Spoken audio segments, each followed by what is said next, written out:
ಎಲ್ಲಾ ವಿಷಯಗಳಲ್ಲಿ ಸರಿಯಾಗಿದ್ರು ನಿಮ್ಮನ್ನೇ ಬೆರಳು ತೋರಿಸ್ತಾರೆ. ನೀವು ಎಲ್ಲಾ ವಿಷಯಗಳಲ್ಲಿ ಕರೆಕ್ಟ್ ಆಗಿದ್ರು ಕೂಡ ನಿಮ್ಮನ್ನೇ ದೋಷಾರೋಪಣೆ ಮಾಡುತ್ತಾರೆ. ಅದರಿಂದ ನಾವು ಈ ಹಿಂಸೆಗೆ ನಾವು ಯಾವಾಗಲೂ ಕೂಡ ಸಿದ್ಧರಾಗಿರಬೇಕು ಅಂತ ಈ ಮಾತಿನ ಅರ್ಥ.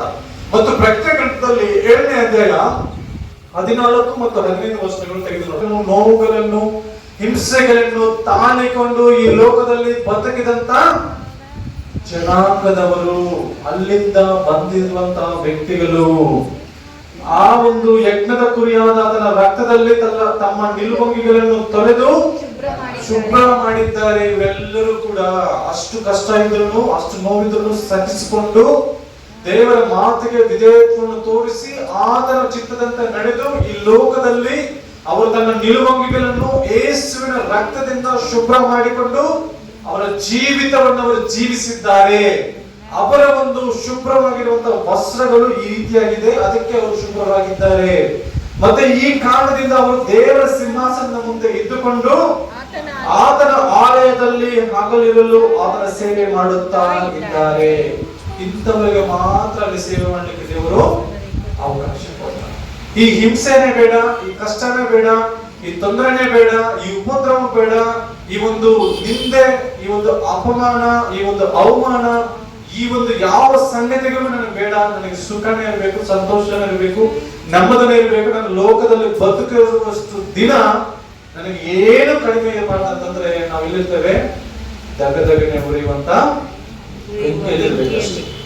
ಇಂಥವ್ರಿಗೆ ಮಾತ್ರ ಸದಾವಕಾಶ, ಆತನ ಭಕ್ತರಾಗಿ ಆತನನ್ನು ಸೇವಿಸುವಂತ ಅವಕಾಶ. ಹಲ್ಲೆಲೂಯಾ. ಖಂಡಿತವಾಗಿ ನಾವು ನಿಮ್ಮನ್ನು ಎಚ್ಚರಿಸ್ತಾ ಇದ್ದೀವಿ, ಗದರಿಸ್ತಾ ಇದ್ದೀವಿ, ನಾವು ತಿಳಿಸ್ತಾ ಇದ್ದೀವಿ. ದೇವರ ಒಂದು ವಿಷಯಗಳನ್ನು ಅದರ ರಾಜ್ಯಗಳಲ್ಲಿ ಸೇರಬೇಕೆಂಬುದಾಗಿ ನಾವು ಧೈರ್ಯ ಪಡಿಸ್ತಾ ಇದ್ದೀವಿ. ನಿಮ್ಮನ್ನು ನಾವು ಏನ್ ಮಾಡ್ತಾ ಇದ್ದೀವಿ? ಬಲವನ್ನು ಕೊಡ್ತಾ ಇದ್ದೀವಿ. ನಿಮಗೆ ಒಂದು ಅಸಮಾಧಾನವನ್ನು ತೆಗೆದುಹಾಕಿ ಸಮಾಧಾನ ಕೊಡ್ಲಿಕ್ಕೆ ಪ್ರಯತ್ನ ಪಡ್ತಾ ಇದ್ದೀವಿ ದೇವರ ವಚನದಿಂದ. ಆ ಒಂದು ಸಂಧಾನಕ್ಕೆ ಪಾಲುಗಾರರಾಗಬೇಕೆಂಬುದಾಗಿ. ಬಟ್ ನೀವೇನ್ ಮಾಡ್ತಾ ಇದ್ದೀರಿ? ಖಂಡಿತವಾಗಿ ನಿತ್ಯ ಅನ್ನೋ ಸ್ನಾನದಲ್ಲಿ ಮುಳುಗಿ ಹೋಗ್ತಾ ಇದ್ದೀವಿ ಅಲ್ವಾ? ಮುಳುಗಬೇಡ್ರಿ ದಯವಿಟ್ಟು. ನಾವು ವಚನಕ್ಕೆ ಬರೋಣ ದಯವಿಟ್ಟು. ಇನ್ನು ಏನ್ ಮಾಡ್ತಾ ಇದ್ದೇವೆ? ಎದುರು ನೋಡ್ತಾ ಇದ್ದೇವೆ. ಇನ್ನು ಅದೇ ರೀತಿಯಲ್ಲಿ ಪ್ರತ್ಯಕ್ಷವಾಗಿದ್ದರೂ ಎದುರು ನೋಡುವುದಕ್ಕೆ, ಪ್ರತ್ಯಕ್ಷವಾದದ್ದನ್ನು ಎದುರು ನೋಡುವುದುಂಟು, ಆದರೆ ಕಾಣದಿರುವುದನ್ನು ನಾವು ಎದುರು ನೋಡುವುದಾಗಿದ್ದರೆ ತಾಳ್ಮೆಯಿಂದ ಕಾದುಕೊಂಡಿರುವೆವು ಎಂಬುದಾಗಿ. ಅಂದ್ರೆ ನಾವೆಲ್ಲರೂ ತಾಳ್ಮೆಯಿಂದ ಕೂತ್ಕೋಬೇಕು, ತಾಳ್ಮೆಯಿಂದ ಕಾಯ್ಕೊಳ್ಬೇಕು, ತಾಳ್ಮೆಯಿಂದ ದೇವರ ವಚನವನ್ನು ಅರ್ಥ ಮಾಡ್ಕೋಬೇಕು, ತಾಳ್ಮೆಯಿಂದ ಈ ಲೋಕದಲ್ಲಿ ಜೀವಿಸಬೇಕು, ತಾಳ್ಮೆಯಿಂದ ನಾವು ಬದುಕಬೇಕು. ಎಲ್ಲ ವಿಷಯದಲ್ಲಿ ಏನಿದೆ ನಮಗೆ? ತಾಳ್ಮೆ ಅನ್ನೋದು ಇಂಪಾರ್ಟೆಂಟ್. ಇಲ್ಲಿ ತಾಳ್ಮೆ ಇದೆ ನಿಮಗೆ? ಇದೇ ಇಲ್ವಾ? ಇದೆ. ಇದ್ರೆ ನೀವೇನ್ ಮಾಡ್ತೀರ? ತಾಳ್ಮೆಯಿಂದ ಕೂತ್ಕೊಳ್ತಾರೆ. ಇಲ್ಲಾಂದ್ರೆ ಏನಾಗ್ತದೆ? ನಿಮಗೆ ಸ್ವಲ್ಪ ಕಸಿ ಬಿಸಿ ಉಂಟಾಗ್ತದೆ ಅಲ್ವಾ? ಅದೆಲ್ಲ ಆಗ್ಬಾರ್ದಂತಂದ್ರೆ ನಾವು ತಾಳ್ಮೆಯಿಂದ ನಾವು ನಿರೀಕ್ಷಿಸಿಕೊಂಡು ದೇವರ ವಾಕ್ಯವನ್ನು ನಾವು ಏನ್ ಮಾಡ್ಕೋಬೇಕು? ಇವತ್ತು ಕೇಳಿಸಿಕೊಳ್ಳಬೇಕು.